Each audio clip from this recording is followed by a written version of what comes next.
Hello YouTuber, সবাই কেমন আছেন? আশা করি সবাই ভালো আছেন। এনড্রয়েড বিডির পক্ষ থেকে আজ আপনাদের জন্য নতুন একটি ভিডিও নিয়ে হাজির হলাম। আপনাদের সেই ভিডিওটা যে করা আর কি, ভিডিওটা তৈরি করা, সেই ভিডিওটা আসলে আপনারা থাম্বনেল দেখেছেন যে আপনার সেই ভিডিওটা কিসের উপরে টপিক নিয়ে আজকে আলোচনা করবো আমি।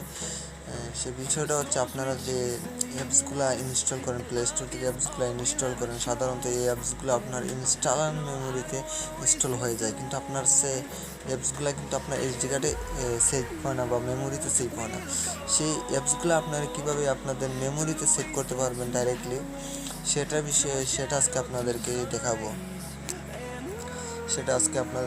যে আপনারা কী করে আপনাদের এই অ্যাপসগুলো, প্লে স্টোর থেকে অ্যাপসগুলো যে ডাউনলোড করবেন, এই অ্যাপসগুলো আপনারা কী করে আপনাদের অ্যাপসগুলো ডাইরেক্টলি এসডি কার্ডে সেভ করতে পারবেন। এটা তো আপনাদেরকে দেখাবো। আমাদেরকে যেটা করতে হবে, শুধু আমাদের একটা অ্যাপ্লিকেশনের প্রয়োজন হবে। সেটার কাজ করতে হলে সিম্পল, এমন একটা কঠিন কাজ না, আপনারা সেটা চাইলেই করতে পারবেন। আর একটু কথা না বললেন, আমার চ্যানেলটিকে কারণ যারা সাবস্ক্রাইব করেন না, প্লিজ সাবস্ক্রাইব করে দিন, সাথে বেল আইকনটি ক্লিক করে দেবেন নতুন ভিডিও, নতুন আপডেট পাওয়ার জন্য। আপনাদেরকে প্রথমে যেটা করতে হবে, আপনাদেরকে প্লে স্টোরে আপনার প্লে স্টোরে চলে যাবেন। চলে যাওয়ার পর এখানে সার্চ দিবেন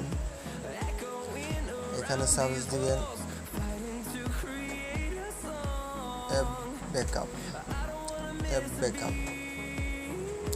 সার্চ দেওয়ার পর প্রথমেই একটা অ্যাপস চলে আসবে, র্যাঙ্ক হচ্ছে 4.44। এটা আপনারা ইনস্টল করে নেবেন। এই অ্যাপসটা আপনারা ইনস্টল করে নেবেন। ইনস্টল করে নেওয়ার পর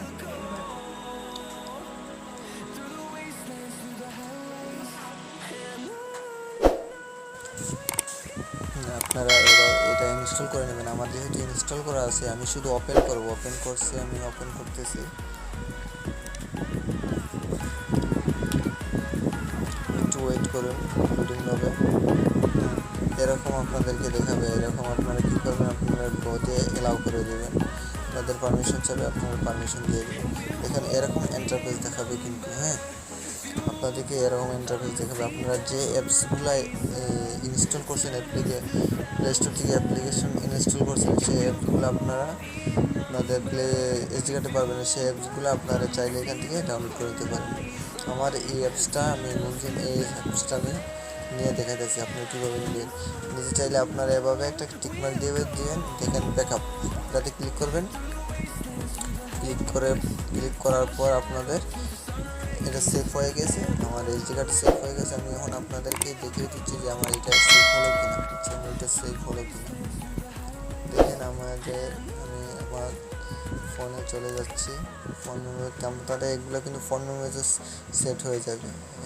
দেখেন এখানে একটা ফাইল চলে আসছে, মুভ ব্যাকআপ, অ্যাপ ব্যাকআপ। চলে আসছে। দেখেন আমার এটা কিন্তু চলে আসছে। এখানে অ্যাপসগুলো চলে আসছে। আপনারা চাইলে এইভাবে আপনাদের প্লে স্টোর অ্যাপসগুলো আপনারা ডাইরেক্টলি আপনাদের এসডি কার্ডে সেভ করে নিতে পারবেন এভাবে। যদি আমার ভিডিওটা যদি ভালো লেগে থাকে, একটা লাইক করবেন, শেয়ার করবেন, সাবস্ক্রাইব করতে বলবেন না। আমার চ্যানেলটিকে আরও র্যাঙ্ক করতে আমার চ্যানেলটিকে আপনারা একটু সহযোগিতা করবেন। আর আমার চ্যানেলটিকে সাথে থাকার জন্য অনেক অনেক ধন্যবাদ। আর নতুন নতুন ভিডিও পেতে আমার চ্যানেলটিকে সাবস্ক্রাইব করে রাখুন।